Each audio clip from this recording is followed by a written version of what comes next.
SSME అది కూడా రాజమౌళి గారి కాంబినేషన్లో వస్తుంది. ఇన్నాళ్ళు రాజమౌళి గారు ఒక నేషనల్ లెవెల్లో మూవీ తీశారు. సో ఫైనల్గా మహేష్ బాబుని క్యారెక్టర్కి ఎంచుకొని మహేష్ బాబు గారితో ఒక గ్లోబల్ లెవెల్లో ఒక హాలీవుడ్ ఒక బాలీవుడ్ రేంజ్ దాటిపోయేట్టుగా గ్లోబల్ లెవెల్లో మూవీ తీయాలనేసి తను ఫిక్స్ అయిపోయి అందరికీ బహిరంగంగా చెప్పేశారు. అది కూడా మహేష్ బాబు గారితో. ఎందుకు మహేష్ బాబు గారితో అంత లైక్ హైప్ వస్తుంది అంటే తనకి అబ్రాడ్లో చాలా అంటే చాలా ఫ్యాన్స్ ఉన్నారు. ఏంది లైక్ నార్మల్ స్టేట్ లెవెల్ మూవీస్కే అబ్రాడ్లో చాలా మంది ఫేమస్ ఉన్నారు, చాలా ఫ్యాన్స్ ఉన్నారు. అలాంటిది గ్లోబల్ లెవెల్లో అది కూడా రాజమౌళి గారి కాంబినేషన్లో వస్తుందంటే చాలామందికి చాలా అంటే ఎక్స్పెక్టేషన్స్ ఉన్నాయి. అందులో నా ఎక్స్పెక్టేషన్స్లో ఇప్పుడు ఈ టైటిల్ ఏదైతే టైటిల్ ఉందో కొన్ని అంటున్నారు గరుడ అంటున్నారు, లైక్ సంచారి అంటున్నారు, లైక్ ఇంకోటి ఏదో ఒకటి వారణాసి అంటున్నారు. సో ఇలా టైటిల్స్ ఉన్నాయి. బట్ సంచారి అయితే తీసేశారు, వారణాసి గరుడాలో ఫిక్స్ చేయాలంటున్నారు. ఇప్పుడు ప్రెసెంట్ ఈవెంట్ పెట్టిన కారణం కూడా టైటిల్ ఫిక్స్ చేయాలనుకునేదానికి చేస్తున్నారు.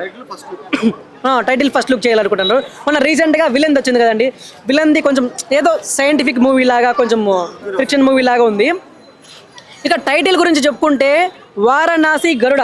ఈ వారణాసి గరుడాలో మనం ఆ లుక్స్ తన గురించి లైక్ ఆ సినిమా ఎలా ఉంటుందని చూసుకుంటే అతను ఒక ట్రావెలర్ లాగా లైక్ వైల్డ్ ట్రావెలర్ లాగా ఉండటం వల్ల సో దీనికి ఇవన్నీ చూసుకుంటే గరుడ అని టైటిల్ పెడితే బాగుంటుంది అనిపించింది. ఉంది కానీ మార్చి పెట్టచ్చు కదా, గరుడ అని వేరేగా కూడా పెట్టచ్చు.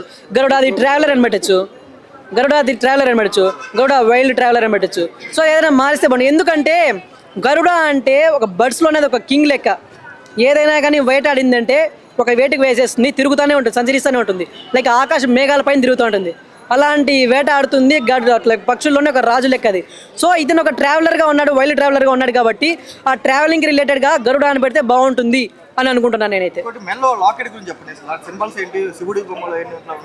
మెల్లో లాకెట్ దాని గురించి కొంతమంది వారణాసి బాగుంటుందేమో అలా అనుకుంటున్నారు.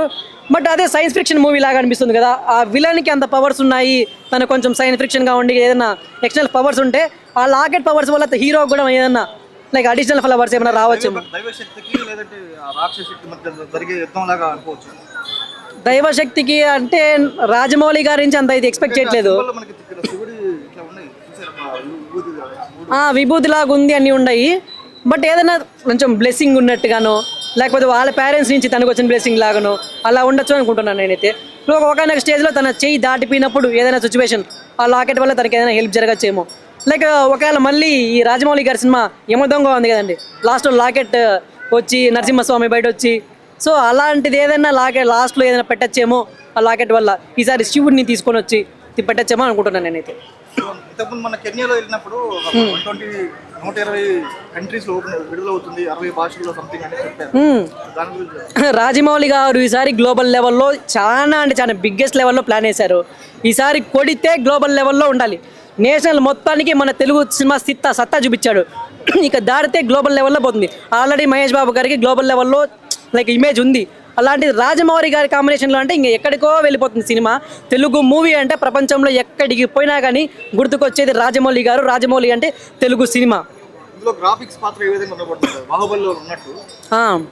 విఎఫ్ఎక్స్ అయితే సూపర్గా ఉంటుంది. నార్మల్గా నేనే చెప్తున్నా కదా, నేషనల్ మూవీకే అంత మంచిగా విఎఫ్ఎక్స్ గ్రాఫిక్స్ తీశారంటే ఇంకా గ్లోబల్ లెవెల్లో ఆలోచించి అలా తీయాలి అనుకున్నప్పుడు ఇంకా ఎన్నెన్ని తీసుకొని వస్తారు. ఒక అవతార్ లెవెల్లో దానికి మించి కూడా తీసుకొని రావచ్చు అనుకుంటున్నాను నేనైతే.